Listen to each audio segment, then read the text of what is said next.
Here's what locks up the doors and the channels to receive more: cynicism.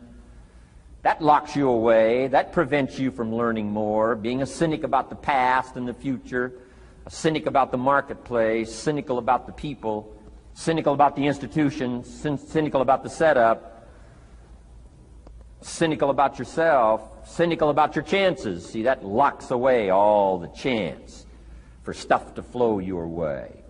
So, good advice, I think, today. Start off, be thankful. Here's number 2, listen well. That's going to be a challenge today, I understand that. But do the best you can, listen well. And here's the last one, take good notes. Be a good student today. Take some good notes. I've not come to entertain you. What I feast on, coming back around, is the stories out of this audience today. Sure enough, 6 weeks from now, 6 months from now, 6 years from now, somebody's going to, by phone, by letter, by personal contact, walk up to me and say, the things you shared that day got me thinking. And I started making some changes, and let me tell you what's happened to my business, let me tell you what's happened to my sales career, let me tell you what's happened to my relationship with my family. See, that'll make it worth it for me.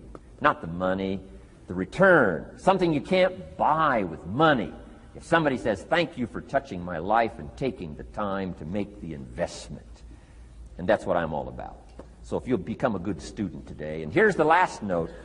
Don't be a follower, be a student.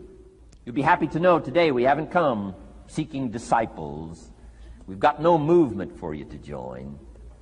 I'm just here to share some of my experiences, good ideas, best I can. But I think that's good advice. Don't be a follower, be a student, right? Take advice, but not orders. Take information, but don't let somebody, order your life. Make sure what you do is the product of your own conclusion. Excellent note to make. Make sure what you do is the product of your own conclusion. Not to do what someone else says. Take what someone else says, process it, think about it, ponder it. If it makes you wonder, if it makes you think, then it's valuable. Then, when you go take action, make sure that the action is not what somebody told you to do. Make sure the action is the product of your own conclusion. If you'll follow just a little bit of those simple guidelines, I'm telling you, the learning process can be speedy, swift, powerful. Your learning curve can go up, and then applying it to your business, your life, your family, conversations, equities of all kinds. You'll find some progress like I did that first 5 years when I met a teacher willing to share with me, turn my life around.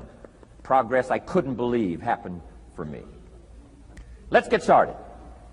I want to review, I was here last time, and we talked about the 5 major pieces to the life puzzle. Listen well, take good notes. The things you share got me thinking. Something you can't buy with money. If somebody says, thank you for touching my life and taking the time to make the investment. Don't be a follower, be a student. Take advice but not orders. Make sure what you do is the product of your own conclusion.